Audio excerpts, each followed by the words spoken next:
Cancer United for joining us today. And to the many people who made today possible, and a number of you are here in this room, I want to give a hearty word of thanks. I want to get right to the news because it's very good news. Today, we are announcing that thanks to North Carolina's Medical Debt Relief Program and the partnership of every single one of North Carolina's 99 hospitals, that over the past year, more than 2.5 million North Carolinians have had medical debt totaling about $6.5 billion completely erased.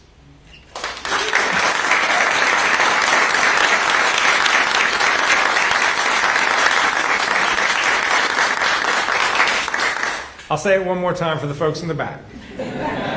More than $6.5 million in medical debt for nearly 1 out of every 4 North Carolinians, an average amount of about $2,600 erased. So many credit reports wiped clean. This is life-changing news for so many families. Medical debt is a tremendous burden that keeps families from financial security and emotional and physical well-being. For many people, the debt service serves as an anvil holding them back from opportunity and a better life, from getting a mortgage or a small business loan. People often feel shame when they don't pay their debts, even when it is impossible for them to afford them. Unlike most other forms of debt, medical debt is not a choice. No one chooses to have a heart attack or get diagnosed with a chronic condition. You just have to deal with it. Today's announcement will free people from the financial stress so that they can focus on getting healthy. There are many people to thank for today's news. Chief among them is former Governor Roy Cooper. I want to thank Governor Cooper for caring about folks' financial stress and for his creative leadership. Last year, Governor Cooper and former DHHS Secretary Cody Kinsley put gears into motion by working to enroll every eligible hospital in North Carolina into this state's medical debt relief program. It was a first of its kind initiative that leveraged federal health care money to incentivize hospitals to erase people's medical debt. Most of the debt had been on the books for years. It only served to deprive people who had no way of paying it back of a brighter financial future. If they could have paid it, they would have paid it. So we used an existing federal program that benefits hospitals to reward them for relieving this debt. Again, debt that they were not going to collect anyway. In addition to DHHS, the partnership could not have happened without the willingness of our state's hospitals to help their patients. So I want to say a loud thank you to North Carolina's hospitals and to the North Carolina Healthcare Association. I also want to acknowledge and appreciate Undo Medical Debt, the nonprofit organization that has been working with the hospitals and patients to make this debt relief happen. This medical debt relief program is a true win-win for the patients, for the hospitals, and for our state's economy. I'll let the other speakers say a little bit more about the announcement, but today I want to celebrate this good news and all the folks who worked so hard to make it happen, and I want to give a special thank you to the North Carolina's Medicaid team. They've been working their tails off through incredibly challenging time put on their shoulders by the federal government especially, but also our state legislature. I hope that today is a reminder of how important the work that you all do at North Carolina Medicaid for the good of the people of this state. The program blew past the impact we anticipated when we got started by billions of dollars. It's an example of innovation and collaboration to improve the health and economic well-being of the people of North Carolina. That's exactly what people want out of their government. We can do it again. That is why I am calling on the Senate and the House to put their non-Medicaid disputes to the side and come back to the table to fully fund Medicaid in North Carolina. The two chambers agree that Medicaid needs more money to operate. The two chambers even agree on how much more money is needed to operate. The two chambers agree that the cuts to Medicaid provider rates are hurting people, especially in our rural areas. The General Assembly needs to send me a clean Medicaid bill when they come back to town in a week and a half, and I will sign it. In Washington, D.C., our leaders from both parties need to come together to extend the ACA subsidies and stop people's health insurance premiums from skyrocketing, 60% on average. We have so much work to do to improve people's health and financial well-being, but this announcement serves as a reminder of how much we can achieve when we work together. You'll hear stories from Jose and Dave about how this debt relief is benefiting North Carolinians. People like Michael and Deanna, who both faced life-changing medical diagnoses and then life-changing debt just from trying to get treatment to stay healthy and alive. People who now have a chance to get their health and their financial lives back on track. So let's keep this momentum going. Let's keep putting money back in people's pockets, not leaving them high and dry.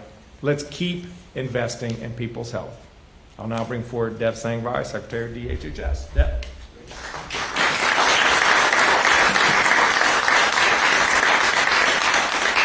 Good morning, and thank you, Governor Stein, for that kind introduction. It's truly an honor as we share this announcement that is impacting millions of North Carolinians, giving them a fresh start from the burden of medical debt. We're so proud to announce, as you've heard, $6.5 billion, that's billion with a B, in medical debt has already been relieved, and that number continues to grow. I'm grateful to our team from NCDHHS for their commitment and work on this program over the last year. I always take an opportunity to ask those from DHHS to please raise your hand, because I think it's important that we recognize the great work you've done. So if you're with the agency, quickly, please raise your hands. Thank you very much for the work you're doing. We would not be here celebrating this milestone without each and every one of you. I would also like to acknowledge and thank former Secretary of Health and Human Services, Cody Kinsley, who is here with us today as well. Cody, thanks for all the work that you have done. As you've heard, his vision, along with Governor Cooper, helped make this life-changing program a reality. The relief of medical debt is not just financial relief. It is a step toward better health and peace of mind. Medical debt doesn't just sit on a balance sheet. It creates a cycle of stress, delayed care, and worsening health, and we are now breaking that cycle. At DHHS, one of our key priorities is to focus on whole person well-being by addressing the complex non-medical factors that impact health, and personal finances is certainly one of those. Unlike most other debt, as we've heard from the governor, medical debt is rarely voluntary. People do not choose to get sick or injured. It often rises unexpectedly and can exceed a person's ability to pay, damaging credit, limiting access to housing and jobs, and causing people to delay needed care. And all of this is occurring when oftentimes in healthcare you don't know what you're buying, you don't know what it costs, and you get saddled with the debt. So when we help individuals and families overcome these barriers to care and treatment, we not only make our state healthier, but we also allow North Carolinians to thrive. As a physician, I've seen this firsthand, how debt can get in the way of individuals and families getting the care they need. Countless times I've worked with patients who have foregone care because they were worried they would be asked to pay their debt if they went to the hospital. While this debt can be negligible for the hospital, often uncollectible and more costly to manage than it's worth, it represents a heavy burden on the individual.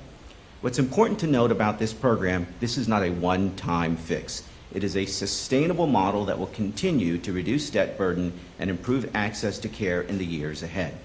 This initiative has put into place policies and practices to prevent low and middle income North Carolinians from incurring health-related debt in the future. I want to thank all of the eligible hospitals who signed on to this effort. I'm particularly proud to say that I was CEO of one of these hospitals prior to becoming secretary. We are unified in our commitment to help the people we serve. And this speaks volumes about what we can do when stakeholders come together. This is how we build a healthier North Carolina, through creativity, compassion, collaboration, and consensus. I'll now welcome Jose Penabad, Vice Chair of Undue Medical Debt, who has been an incredible collaborator and leader in the implementation of North Carolina's medical debt relief program. Jose?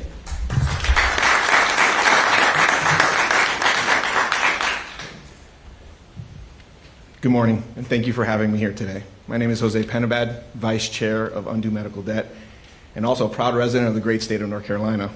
So I sincerely want to thank everyone in this room who helped make this happen, particularly Governor Stein and Secretary Sangvai, for their leadership in helping address the issue of medical debt in North Carolina, and for allowing us to partner with you all in forgiving $6.5 billion of medical debt for 2.5 million of our neighbors. Those are the people we're helping here today. Undo will begin its notification process this week. We expect to be sending over 255,000 letters to people this week to notify them that their debt has been relieved. I am very grateful to be here today. It's not every day that the work that you do touches the lives of millions of people. So I want to thank the team at Undo Medical Debt for allowing me this honor to represent our charity and for their tireless effort to end medical debt for all Americans. Our charity's mission is straightforward.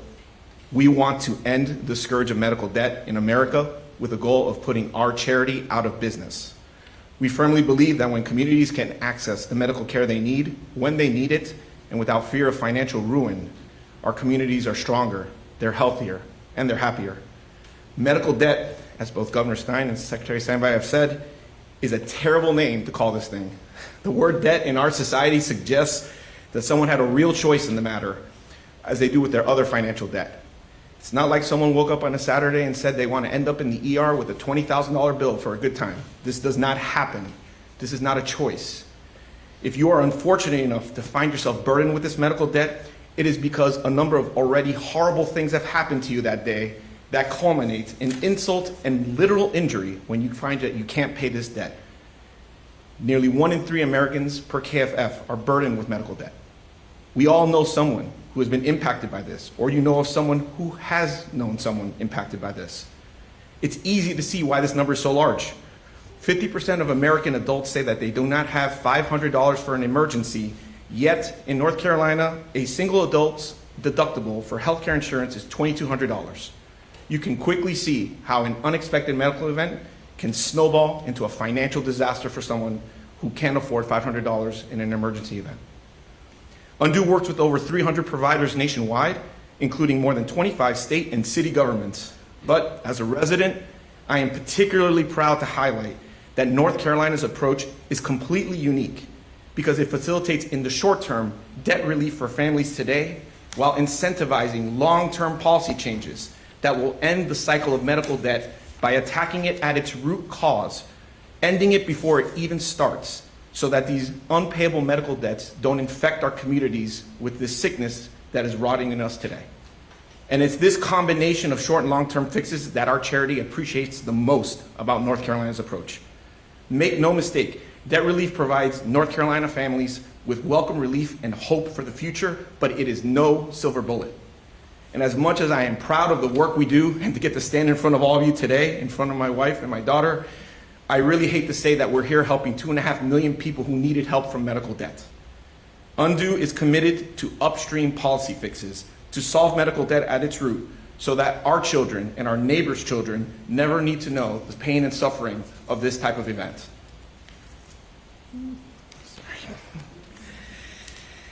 And finally, despite the negative headlines and the sometimes hopelessness with which people discuss the issue of medical debt, North Carolina set a tremendous, shining, bright, positive light to show that states can do active things to protect their residents and can advance a positive solution that is done by multiple groups of providers, by the states, by the people involved in the care of our neighbors, and cross parties and finding a real solution. I am so proud to be here today. I want to thank everyone for allowing me to be here, and I believe our work is just getting started. And with that, I'd like to hand it over for Dave for a story about our work. Thank you.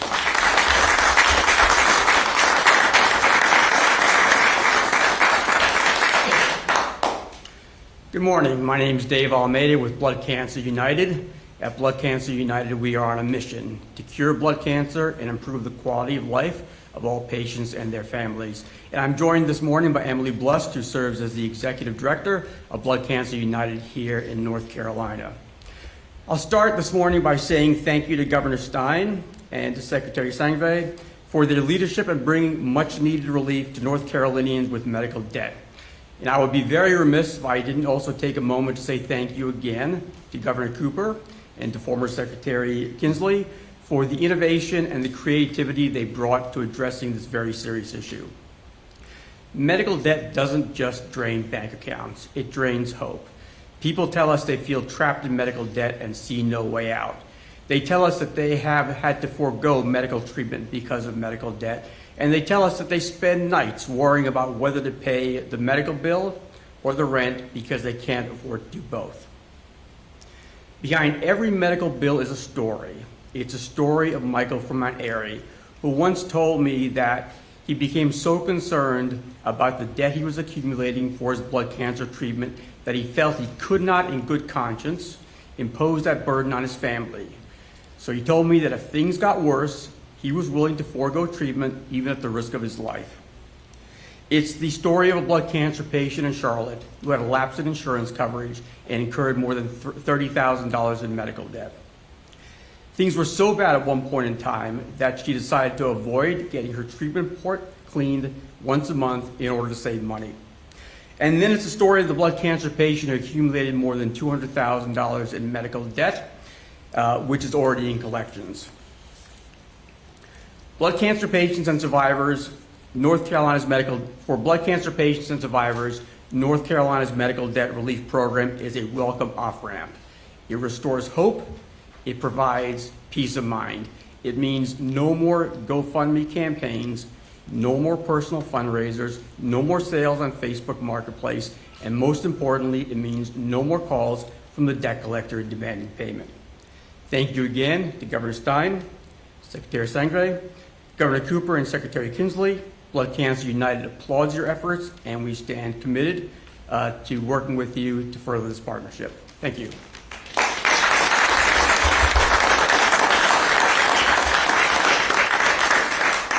Alrighty, so that concludes our program. Thank you everybody for coming. I'm gonna ask everyone to stay seated while I get the press to another room. You can follow Sammy, who's right here. We have refreshments out in the foyer area. And then we'll do a couple photos and Madison will get folks lined up for photos. So just give us a second to get everybody out, and thank you for coming.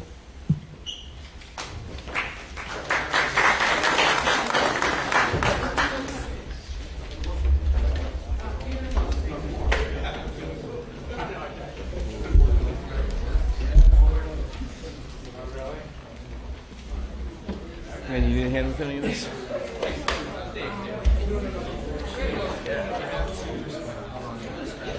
Sure. Yeah. Okay, cool. Sounds good.